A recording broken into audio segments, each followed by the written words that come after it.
जी, इसमें जो है बेसिकली हम डेवलपमेंट ऑफ द मिडगट को डिस्कस करेंगे, जो कि एक बहुत ही ज़्यादा इंपॉर्टेंट टॉपिक है। पहले आप थोड़ी सी पहले इस चीज़ की एक ओवरव्यू ले लें कि ये कहाँ से शुरू होता है और कहाँ पे जाके ये एंड होता है।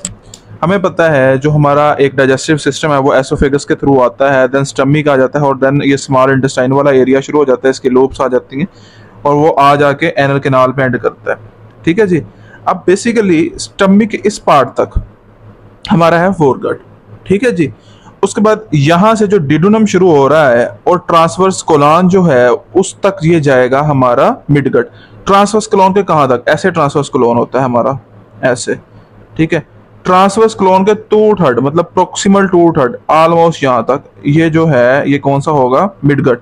अब इससे आगे ये प्रोक्सिमल 2/3 है, ये डिस्टल 1/3 होगा। डिस्टल 1/3 से लेकर जो रेक्टम तक आएगा वो होगा डिस्टल फोरगट, डिस्टल गट। अब हमारा मिडगट है डिडोनम से लेके ट्रांसवर्स कोलॉन के 2/3 तक हमने अब जो है डेवलपमेंट को डिस्कस करना है। अब कैसे होगा जी? सबसे पहले ये होगा कि एक यू शेप लूप बनेगी। अब जब लूप बनेगी ना जी, वो कैसे लूप बनती है पहले ये समझ लेते हैं। अब आपको पता है ऊपर से स्टमक की डेवलपमेंट बन गई हुई है, डिडोनम की डेवलपमेंट बन गई हुई है, सारा कुछ हो गया हुआ है और जब वो स्टमक रोटेट करता है तो ऐसे यू शेप बन जाता है, ऐसे होता है। जब यू शेप बनता है तो इसने आगे भी प्रोसेस करना होता है और वो भी आगे यू शेप ही बनानी चीजें शुरू कर देता है। लूप्स को ड्यूडेनम के आगे जो लूप्स होती हैं स्मॉल इंटेस्टाइन की, यानी जेजुनम और इलियम, वो भी यू शेप ही बनती हैं। अब जब ये यू शेप बन गई ना तो यहाँ पे हमारा अम्बिलिकल कॉर्ड पड़ा हुआ होता है ऐसे करके। अब ये यू शेप लूप क्या करती हैं कि ये इसके अंदर चली जाती हैं।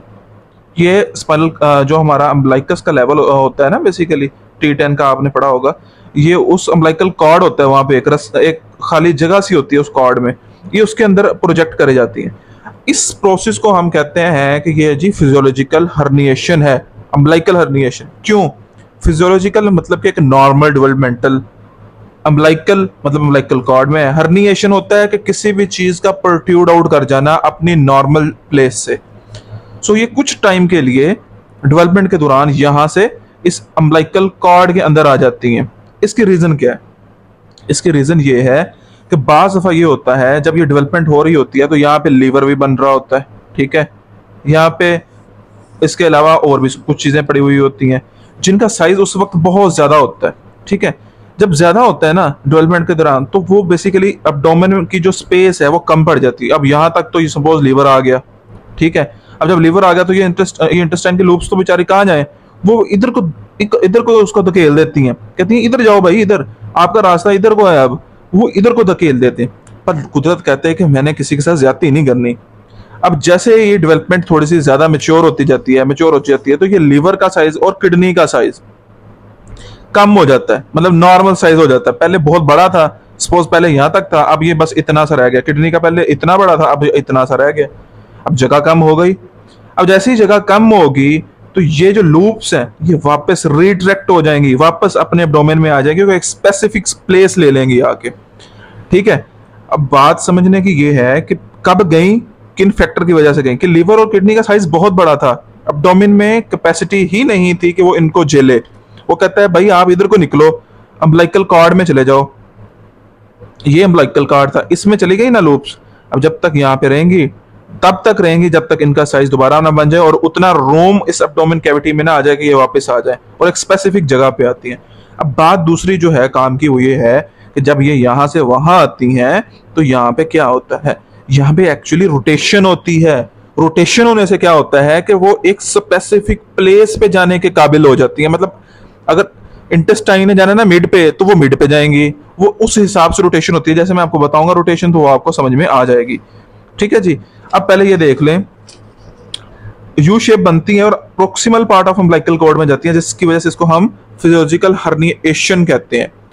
अब इसके काज क्या होते हैं कि एब्डोमिनल लोब में लेस रोम होता है, रोम ही नहीं होता, मतलब जगह ही नहीं होती वहां पे, इसलिए वो अम्बिलिकल कॉर्ड में चली जाती हैं।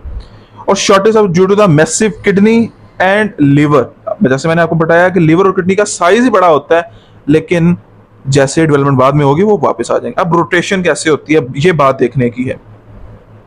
अब जब रोटेशन होगी तो ये वापस आएंगे ना। अच्छा, ये एक एमसीक्यू पॉइंट है कि जो फिजियोलॉजिकल हर्निएशन है वो 10th वीक में होती है। ठीक है। अब रोटेशन कैसे होती है वो देख लेते हैं। अच्छा, रोटेशन ऐसे होती है कि जी ये देखें, अब ये हमारे पास बेसिकली एक लूप पड़ा हुआ है और ये ऐसे लूप आ रहा है। अब ये जो लूप है ना, ये इसके दरमियान में आप क्या देख रहे हैं, सुपीरियर मेसेंटेरिक आर्टरी। अब जो सुपीरियर मेसेंटेरिक आर्टरी है, ये बेसिकली क्या है, ये एक एक्सिस है जिसके गिर्द ये रोटेशन होती है। ठीक है, रोटेशन अगर एमसीक्यू है कि कौन सा एक्सिस होता है, तो सुपीरियर मेसेंटेरिक आर्टरी।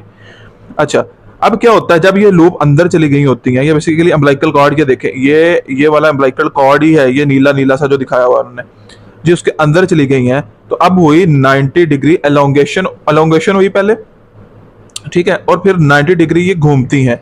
जब 90 डिग्री घूमती हैं तो ये देखें, अब ये ऊपर की तरफ एंटी क्लॉकवाइज डायरेक्शन में 90 डिग्री घूमी, ये देखें, ये घूम के ऊपर, यानी नीचे वाली ऊपर आ जाएगी, ऊपर वाली नीचे आ जाएगी, तो ये घूम गए।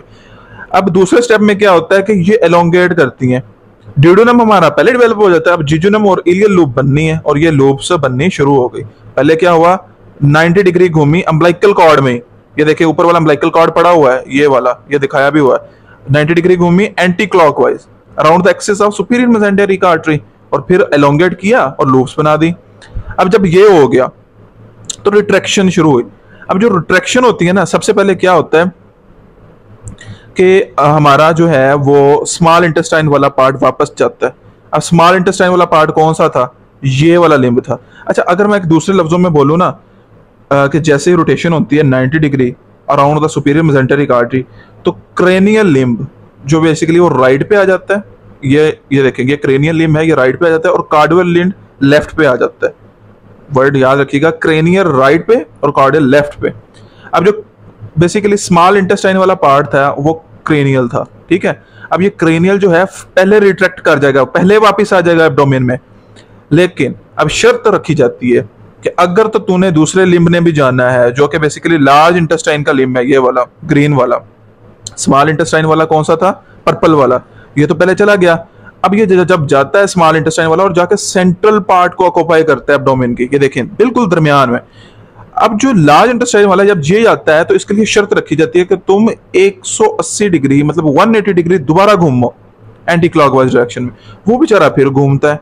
अब देखें, ये वाला घूमा, यहां आ जाएगा, ये लार्ज इंटेस्टाइन घूमेगी, प्रॉपर घूमेगी, ये देखें यहां तक आ गई, ठीक है। ये सीकम कहां पड़ा हुआ था, यहां आ गया, ये आ गया, 180 डिग्री घूम गया। अब ये वापस जाएगा और ये जाके साइडों वाली जगह लेगा। सेंट्रल पार्ट किसने ले लिया था, पर्पल वाले ने, और पर्पल वाला कौन सा था, जिजुनम और इलियम, स्मॉल इंटेस्टाइन वाला। बात समझ में आ गई। तो अब हम देखते हैं नीचे वाला नोट्स की फॉर्म में। अब क्या हुआ, जब रोटेशन हुई 90 डिग्री की, तो counter clockwise around the axis of superior mesenteric हुई। क्रेनियल लिव लेफ्ट पे आ गया, कार्डियल लेफ्ट, क्रेनियल लिव राइट पे आ गया, कार्डियल लेफ्ट पे चला गया। रिट्रैक्शन में ये हुआ कि अच्छा, अब रिट्रैक्शन कब होती है, मैंने आपको पहले बता दिया था, जब एब्डोमिनल कैविटी में जगह प्रॉपर बन जाती है, जब उसकी जो बेसिकली ऑर्गन बहुत बड़े थे वो बेसिकली छोटे हो जाते हैं। तो क्रेनियल लिम्ब जो स्मॉल इंटेस्टाइन का है वो रिटर्न करता है posterior to superior mesenteric artery. जो सुपीरियर मेसेंटेरिक आर्टरी है उसके पीछे से आता है ये, और सेंट्रल पार्ट को आगे जो वो कहता है लपेटा मेरा लेता है कि मेरा जगह है जी, मेरी थाम इन छड़ दो, मैं अपनी जगह तो नहीं आगे पीछे होना। अब कार्डियल लिम्ब कहता है यार अच्छा चलो मुझे तो कोई जगह दो। तो कुदरत कहती है नहीं, पहले 180 डिग्री घूमो, वो घूमता है, फिर कहती है चलो आ जाओ, अब राइट जगह है ना वो तेरी है, वो तुम ले लो। ये उसी में इत्मीनान का इजहार करता है कि जी मेरी जगह मिल गई, कुछ तो मिल गया ना मुझे। That's all about mid grade development. इंशाल्लाह आपको समझ आई होगी। Stay tuned. अल्लाह हाफिज़।